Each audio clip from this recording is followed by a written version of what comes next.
Bagaimana jika seseorang yang selama ini dianggap sebagai penjahat, justru memiliki alasan kuat untuk bertindak demikian? Bagaimana jika kebencian dan keserakahan bukan sepenuhnya lahir dari dirinya, melainkan ditanamkan sejak kecil oleh orang-orang di sekitarnya? Duryodhana, Pangeran Hastinapura yang namanya selalu dikaitkan dengan kesombongan dan kejahatan, apakah benar-benar sesosok penjahat yang haus kekuasaan?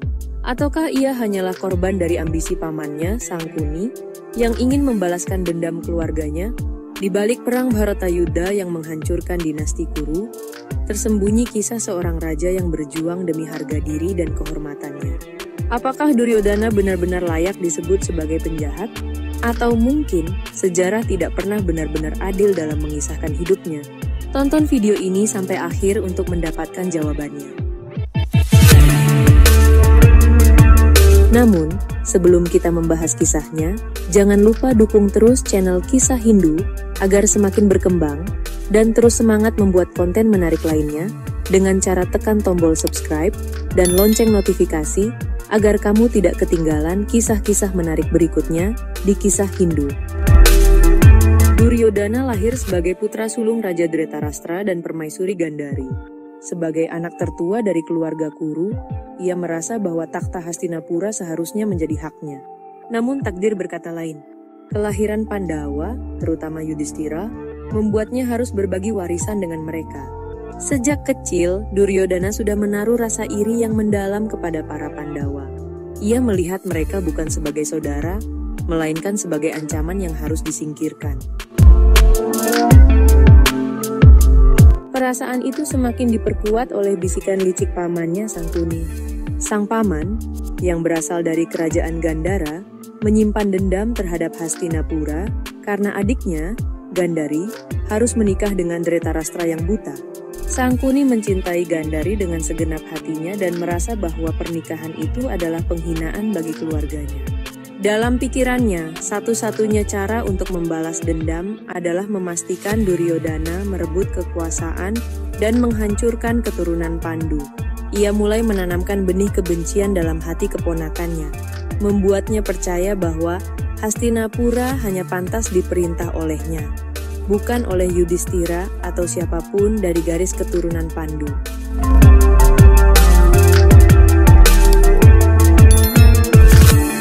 Duryodhana yang awalnya hanya iri perlahan berubah menjadi seseorang yang haus kekuasaan.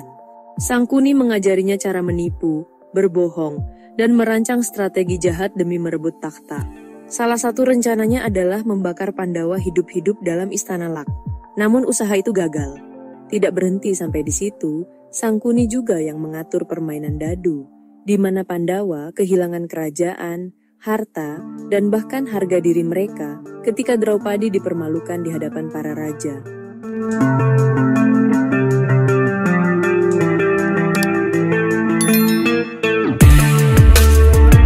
Namun apakah Duryodhana sepenuhnya jahat?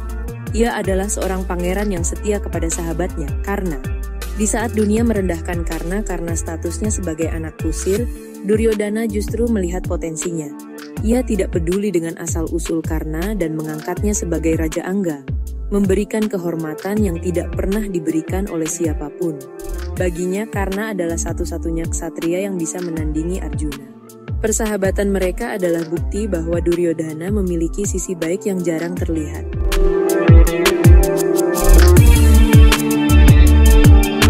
Kegagalan membunuh Pandawa dalam berbagai kesempatan membuat Duryodhana semakin haus akan kemenangan. Dia mencari cara untuk memperkuat dirinya. Dalam perjalanannya ke surga, ia mendapatkan anugerah dari Dewa Kubera yang membuat tubuhnya sekeras baja. Tidak hanya itu, ibunya, Gandhari, yang memiliki kekuatan luar biasa karena bertapa sepanjang hidupnya, memberikan restunya. Ketika Duryodhana datang kepadanya dalam keadaan telanjang, Gandhari membuka penutup matanya dan memandang tubuhnya, memberikan kekuatan tak tertandingi pada seluruh bagian tubuhnya kecuali pahanya, yang masih tertutup kain.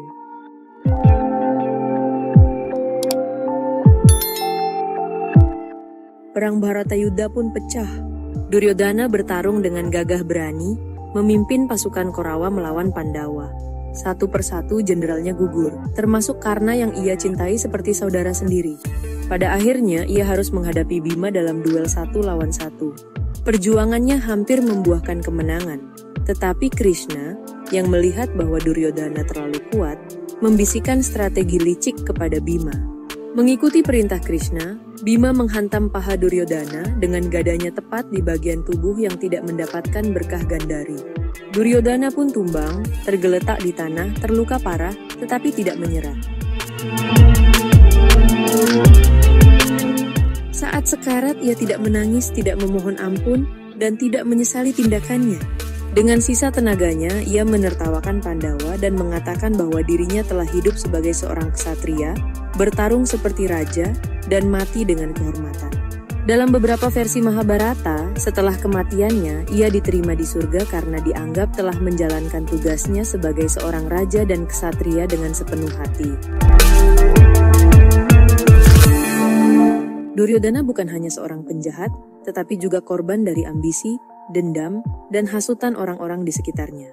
Ia adalah seorang saudara yang ingin membuktikan dirinya, seorang sahabat yang setia, dan seorang ksatria yang tidak pernah menyerah pada takdir. Apakah ia benar-benar seorang penguasa yang kejam?